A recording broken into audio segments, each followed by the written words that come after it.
Good morning friends. আবার একটা নতুন সময়, নতুন একটা দিন। এই যে ছেলের জন্য টিফিনটা বানিয়ে নিচ্ছিলাম। ছেলের জন্য ডিম দিয়ে পাউরুটি বানিয়ে নিচ্ছিলাম ঝাল ছাড়া। ওকে পাউরুটিটা রেডি করে ওকে দিতে যাব। আমার পাউরুটিটা হয়ে গেলে ওকে খাইয়ে দেবো, খাইয়ে দিয়ে তারপর নিজে ব্রেকফাস্ট করবো। সকাল থেকে তেমন কোনো আজকে কাজ নেই, কারণ বরমশাই বাড়িতে নেই, উনি চেন্নাই গেছেন। তো ওনার জন্যেই আমার তেমন কোনো কাজ নেই। উনি থাকলে আমার বিশাল সকালবেলা একটু টিফিন বানিয়ে দেওয়া, ও ব্রেকফাস্ট দেওয়া, একটু কাজ বাজ থাকে। ছেলেকে খেতে দিয়ে তারপর নিজে খাবো, তারপর ঘরদোর মুছবো, পুজো করবো। পুজো করার পরে নিজের কাজ কমপ্লিট করে রান্না করতে যাব। এই যে পাউরুটিটা ভালো করে চেপে চেপে দিচ্ছিলাম, যাতে ভেতরটা একটু নরম না থাকে, ভালো করে ভেজে নিচ্ছিলাম।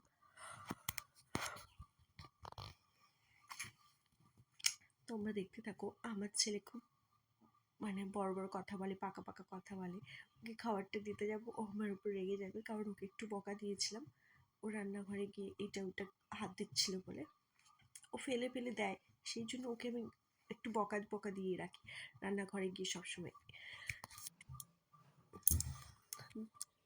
এই যে রেগে গেছে আমার ছেলে, একটুতেই একটু বেশি রাগ করে।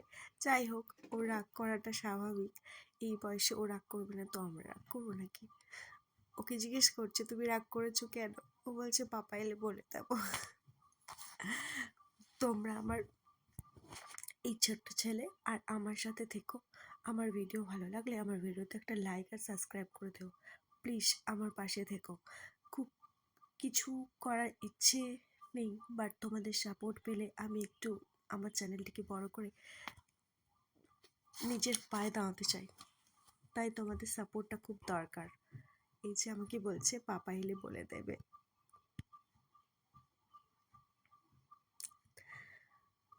ওর সারাদিন দুষ্টুমিতে দিনটা কেটে যায়, ওর পড়াশুনো, দুষ্টুমি। তারপর নিজে ব্রেকফাস্টটা করে নিলাম। ব্রেকফাস্টটা করার পরে রান্না চাপিয়ে দিয়েছিলাম। তেমন কিছু করিনি, শিম ভাজা করেছিলাম আর ডিমের ঝোলটা করেছিলাম। তোমাদেরকে জাস্ট দেখিয়ে নিলাম। দেখানোর পরে বিকেল হয়ে গেছে। বিকেল হয়ে যেতে ছেলেকে বিকেলের টিফিনটা দিয়ে দিচ্ছিলাম, দুধ আর বিস্কিট। তারপর রাতের ডিনারে করেছিলাম তরকার ডাল আর রুটি। দুজন মা আর ছেলে খাবো তো অল্পই করেছিলাম, অল্পতেই হয়ে যায়।